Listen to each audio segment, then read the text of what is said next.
Oh, welcome back to my channel. This is, when will Carmen get triggered? Turns out, often and easily. I might post a lot of positive things, and those are lessons that I'm learning. But what I'm also learning is that I have a lot to heal. And the only way that I know where I need to shine the light is by looking for what triggers me, because that's where my shadows are. And boy, did I get triggered yesterday. I was going through Instagram, and there on Instagram was a post about this book. And a few days before, my sweet friend Abby surprise mailed this to me in the mail.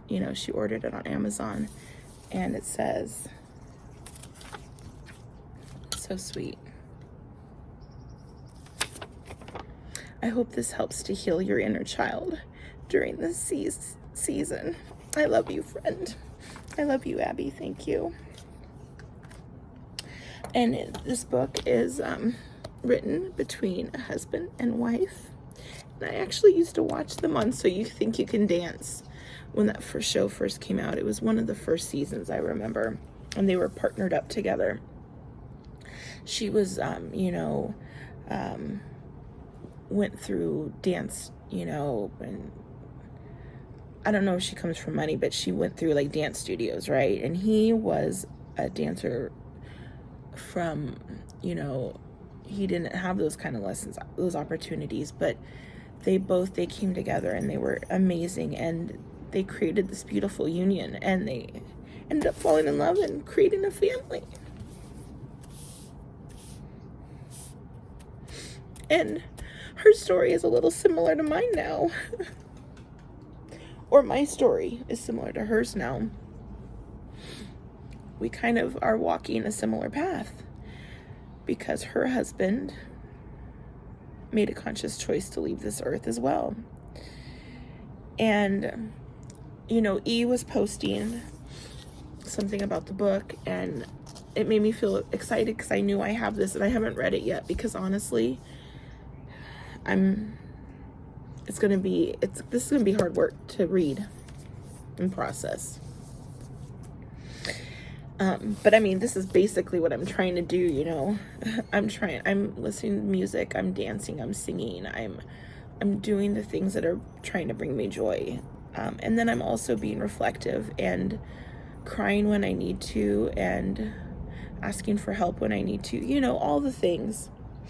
So there's this post, and the two comments that were showing towards me, somebody was saying like gross things about, about this is not what her family is saying, or she just looks too happy. Like, somebody shouldn't be able to be happy. Their partner makes a choice that they didn't have any choice in. I realized at that moment there was a huge trigger there. So I had to think about things that were triggering me. And one of those things is knowing I'm triggered because what they're saying to her, I feel like they're saying to me.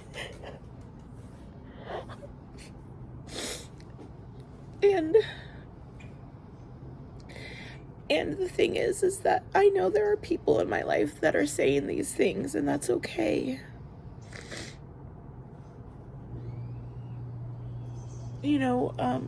I realize I'm triggered because I'm reformed people pleaser, and that fear of perception and the fear of people misunderstanding me, because when I saw this post, the only thing that I wanted to do was give her a hug and tell her I loved her, and she's so strong, and she's leading by example. But then there's other people out there that don't have the same thoughts. And then that's when you have to step back and realize that when people say these hurtful things, hurt people, right? And you can only meet people at their level of healing. And the people that are saying that, they have a lot of healing to do. And that's all you can do is forgive them for what they do, because for they do not know what they do. They don't realize what they're saying is poison that they're drinking, and they're trying to get other people to drink their poison. And the thing is when I realized that I couldn't take responsibility for what Tony did, I also meant I had to stop drinking other people's poisons. And that's what I've been doing. I've been actively, protecting myself. There's a crow out there. I heard it. I like crows. Okay, sorry. But now I lost my train of thought. My stream of conscious, out the door. Like the movie Up. Squirrel. That's me. I'm a squirrel dog. But there's a pigeon in the yard. I've just got all these birds around, and it's nice. Like earlier I was just sitting out here and the birds just came out of this tree, and it was just beautiful. And it was nice. It was a nice moment. But anyways, back to being triggered. So, I realized that I'm seeing, okay, so when people show you who they are, then you believe them, right? So like, I'm not going to judge Allison Holkerboss because I don't know her. But what I do know is that she's trying to do something positive. And she has a family that she needs to take care of.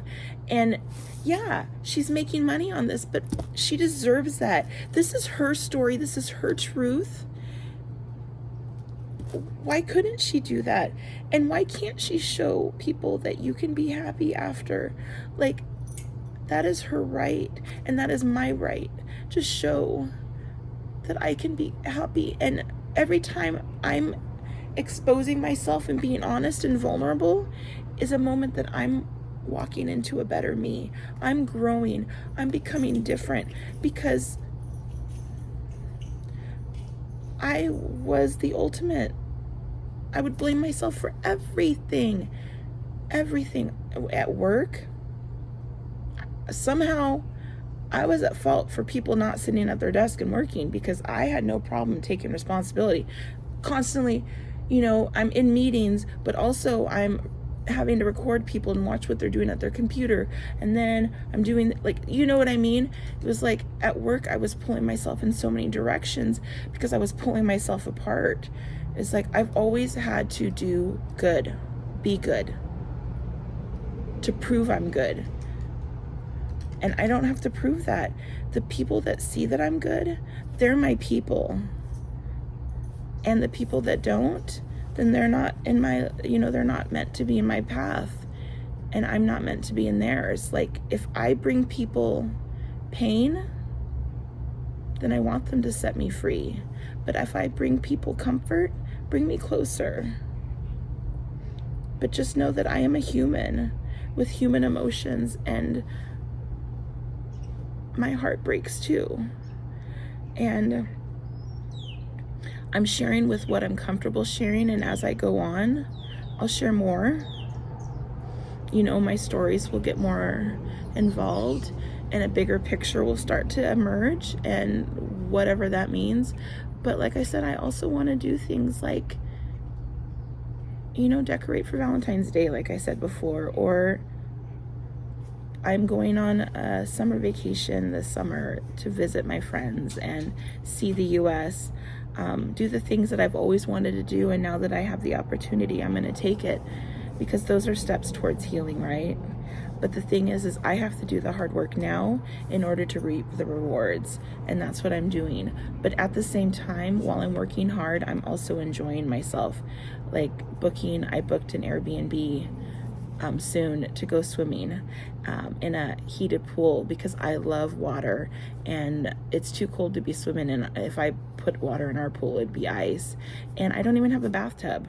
So I deserve a bath, and that's what I'm gonna take. They have a smaller bathtub, so I'll use that. But more than anything, I'm just gonna be in the water.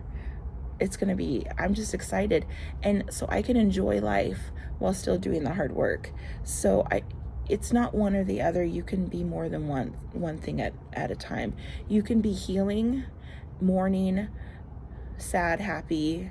You can be all those things at once. And I think that's where my confusion has come from, is when you feel too many emotions at once. You can't break them down to determine which emotion attaches to whatever is happening. And in order to do that, you have to really look inside and find out what those triggers are. And that's what I'm going to do. And I will be sure, sorry, I was hiding behind this. I'll be sure once I read this maybe I'll do like a video on it, because I don't want to be crying every video, but I do want to share my heart, because I think my heart is where my voice is. Yeah, my voice is where my heart is. And when I speak from my heart, then I know what I'm saying is right. And then, but I promise there'll be better recordings, and there'll be more, lightings and editing and stuff like that. But now is not the time. I think right now it's just the time of my streams of consciousness, and kind of because that's where I'm at right now. I'm not ready to have a whole, skit, or I don't know what's going to happen. I don't know what's coming. Podcast, poetry, writing music. I feel like, I've been doing like voice notes, and I'm capturing these lessons, and I realize a lot of the music that really touches me are those lessons, right? And what if I turn those into music? Can I learn to write music? Like, I have music inside of me. I always have, so why can't I write music? I'll figure that out when I get there. I've got plenty of things to keep me busy. Like, I've already started decluttering stuff in the house. I got things out of the closet and out of the drawers that belonged to Tony, and that was weird. But it was necessary, because like, I have my stuff in 2 closets because our closet is so small, and I don't need his stuff. That's not him. That's not going to bring me any comfort. All that's going to bring me is being stagnant in my life, and I don't want to be stagnant. I want to move forward with my life. I have been sitting in the same spot for so long. Still in the restaurant, still sitting in the corner I haunt, cross-legged in the moon, crisp light. They say it's such a sad sight. I don't want to be sitting where life left me. I'm going to pick myself up and move forward. So I guess that is the end of this video. My head has been completely out. The recording has been terrible, but that's okay. I'm not at the restaurant, because I'm not in that corner I used to haunt. My legs aren't cross-legged. I'm standing firm on the ground. Okay. Bye, everybody.